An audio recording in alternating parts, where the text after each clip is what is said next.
I almost quit my dream job that took me 3 tries to get. 2 in 5 people in tech experience burnout at some point in their career. And that was me exactly a year ago.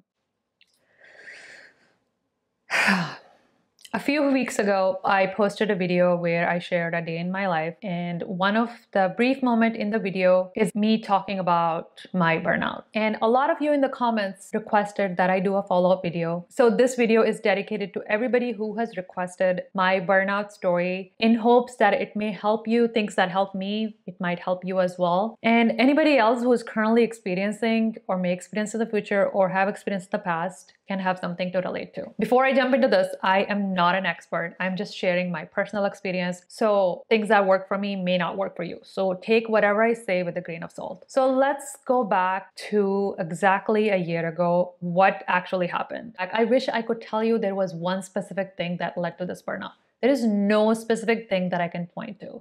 It's possible that, yes, maybe I was overworking some days, not every day. Some days, maybe I was overworking and there was some chronic stress that I was dealing with at work at that time. But let me tell you, I've been in the tech for about 10 years and I've dealt with a lot of issues. I've dealt with a lot of stress at work, problems at work. It makes me anxious, it gives me stress, but it has never landed me to a point where I'm actually ready to put in my resignation letter. And the burnout was gradual. For me, the turning point was when I realized I needed help, was when one night, 11 p.m. at night, in a dark room, I was doing yoga. And my husband comes in the room and he is like, "What are you doing?" And I'm answering him, I'm saying, "I'm doing yoga." And then it hits me, it's 11 p.m. at night. What the hell am I doing? What ended up happening is that I was not able to sit still. My body needed to be constantly moving. I was not able to watch any TV. Things that I really, really enjoyed, I did not enjoy them anymore. I would put something on Netflix. I would not be able to watch more than 10 minutes. I just felt so disinterested in every project that I worked on. At work, at home, I was just always moving. There were days when I would walk like 30,000 steps. I would eat, go out for a walk. It was just crazy. I don't know if any of you have experienced this, or specifically for those of you who have been through burnout, like you're not able to sit still. That was me. And that night, my husband called me out doing yoga 11 p.m. at night. I realized that something is wrong with me. And to be honest, like I was romanticizing the idea of quitting. I was at a point where I was actually daydreaming, writing my resignation letter and putting it in. And that would bring me joy actually. And that's how bad it was. Those were clear signs that I actually needed help and I'm going through some severe type of burnout that I previously have not experienced. And because I was walking so much, because I was putting so much physical strain on my body, like I would get injured. Like there were days when I would be like feeling pain in my neck, or days when I would be feeling pain in my foot because I walked so much. I exhausted my body to the fullest because I was just not able to sit still and it needed to be constantly moving. So that's when I just decided to take a step back, and I've tried therapy in the past and I did not really enjoy that whole process, talking to a stranger and telling them what I am dealing with, what my issues are. I always felt like I'm being judged. So I never really got the hang of therapy until that point where I still went into that meeting with my therapist with the mindset that it's not going to work. But I knew I had to do something different. Like I knew I had to do something different because financially I cannot afford to quit because I have responsibilities. That's when I decided to go to therapy, did many months of therapy. Eventually, there are a few things that work for me. One is I did take some time off from work. Not months of time, I took a week off where I did things that actually bring me joy. And one of them was traveling to a different city and seeing my friends. And at this point, I was still doing yoga and my walks, but I slowed them down.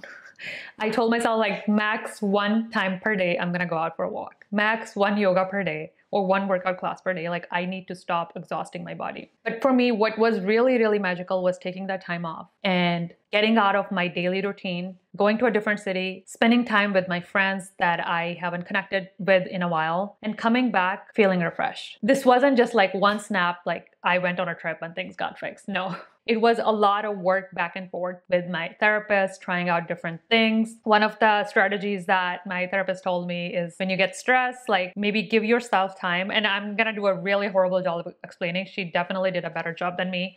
She said, like, let's say for this 30 minutes, you're gonna stress and you're gonna have like a box where everything that stresses you, you're gonna put it in that box close that lid, lock it. So you can think about it in that moment. But once you close that lid, you visualize everything when you're doing this. Like, okay, this thing stresses you, put that in the box. Okay, this coworker stresses you, put that coworker in a box. Okay, this personal issue is stressing you, put that in the box, close the box, lock it.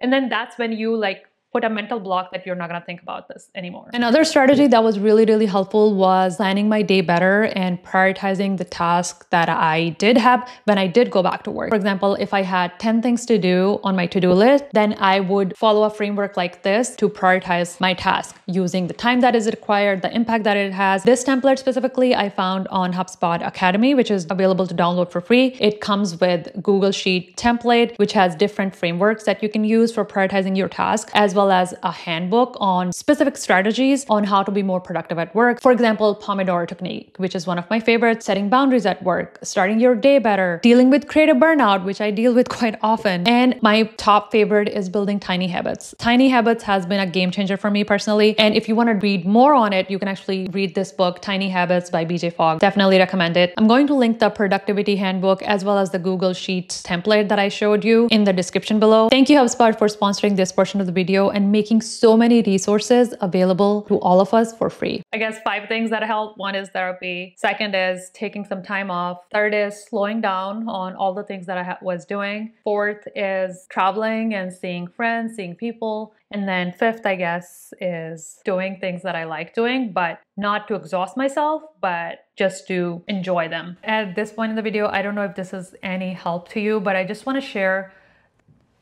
I guess what I want to share is that you're not alone if you are experiencing a burnout. Like, as somebody who considers herself very high achieving, take a lot of pride in her work, did experience a burnout and did hit the breaking point and did come back. So if you are heading toward that, if you already know like a burnout is something that you are heading toward, like take a step back, take a pause, see what you need to do to like fix it now before you hit the breaking point like I did. Find somebody who can help you, whether that is a therapist, friend, coworker, family member. Like, talk to somebody and try to like get help early on, because you don't want to wait till the end. For me, it could have been worse. Like, I was exhausting myself physically so much that I could have like hurt myself even more. It could have been more than just like a neck pain or a foot pain, or it could have been more severe. It could have been like, I just, in a rage, I could have like written my resignation letter, and then I would have struggled financially to support myself. But I do wish, like, if I were to go back, I had taken more time off. And if you have that option, like, definitely consider it. It is there for a reason. Like in Washington State, I believe you can get 12 weeks of paid sick leave. And that's also like, I think, short-term disability leave. Just look up the laws in your region. There are some options if you are considering that. And if you can financially support yourself, it's not a bad idea to like take a pause and take a step back from your job and see what exactly brings you joy. Is it that you are done with that job, or is it you just need a break? But I do want to say like a couple of things. Just want to end on a positive note. I'm a believer that everything happens for a reason. Many years ago, I actually had a near-death experience, and that was horrible. But it brought a lot of good things to my life because it gave me different perspective into things. And similarly, this burnout experience was bad. Like, it was not okay.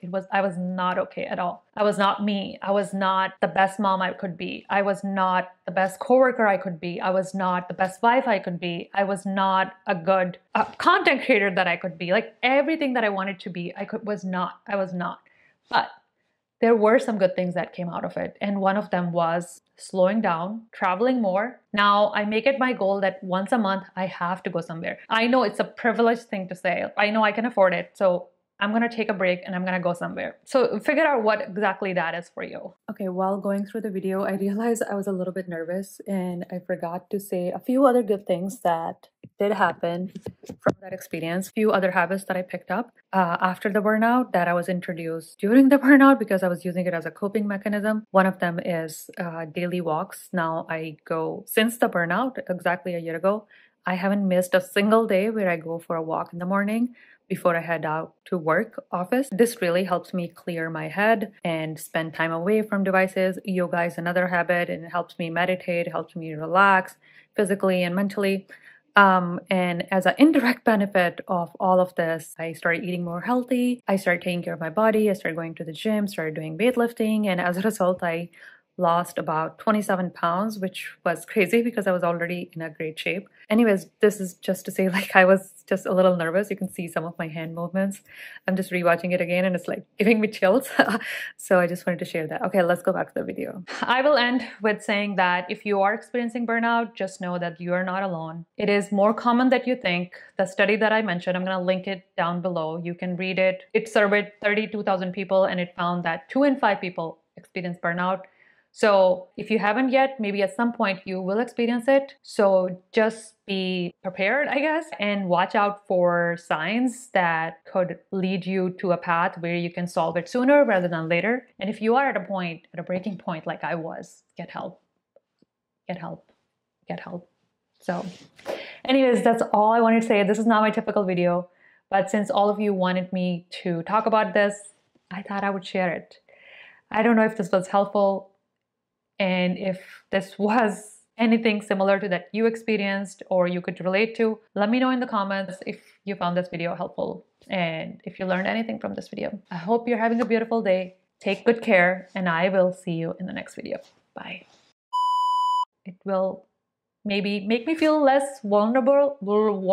Oh my God, I can't say the word. Less vulnerable. Oh, I can't say it. Less vulnerable. Okay, I think I was close. I can't say the for the life of me.